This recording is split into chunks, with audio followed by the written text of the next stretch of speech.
คือที่สุดเด้ติดการพนันติดเหล้านี่คือที่สุดแท้งเป็นหยังคือว่าจังสันหูบ่การพนันนี่คำมันได้เข้าไปแล้วนี่คันคนใจบ่แข็งพอนี่นะมันออกบ่ได้เด้หมู่เจ้าอันคนเฮ็ดเป็นอาชีพมันบ่ว่า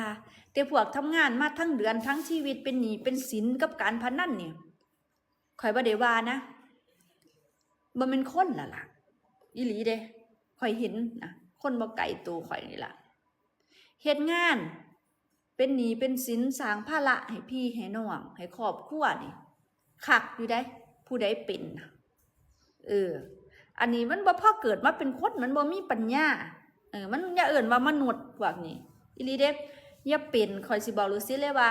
ถ้าผู้ใดปฏิบัติธรรมเนี่ยเรื่องอันใดที่เป็นจังซี่ถ้ามาหากินน่ะแม่นอยู่แต่ว่าอย่าไปเล่นไปคุกคีหยังมันเกินไปจังซี่นะข่อยนี่ล่ะผู้นึง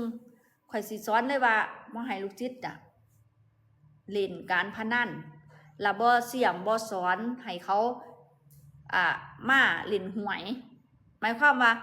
บ่แม่นโตตั้งโตตีสินะมันผิดแท้งมันผิดคักผิดเนี่ยผิดในครูบาอาจารย์เฮานี่นะเพิ่นว่ามันเป็นอบายมุขที่ว่าบ่ได้เลยการดื่มเหมือนกันนะการดื่มอยู่สายทางข่อยนี่ถ้ำของข่อยนี่นะห้ามดื่มแบบขาดสติการขาดสตินี่การเล่นพนันเจ้าก็ขาดสติเพราะหยังหูบ่คันเจ้ามีสติเจ้าสิฮู้ว่า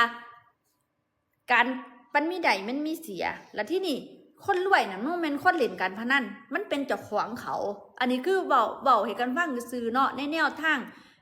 งของข่อยนะคันเจ้าว่าแนวทางของข่อยบ่ดีเจ้าต้องฟังว่ามันมีข้อห้ามอะไรนะคันอยากปฏิบัติธรรมนะก็ต้องเฮ็ดให้ได้เล่นได้อยู่5 บาท10 บาทแบบว่าธรรมดาน่ะนะบ่แม่นว่าบางคนนี่มันคักอีหลีได้เฮาเว้ากันเฮาเว้าถึงคนที่มันคักคนคักอีหลีอีหลอนี่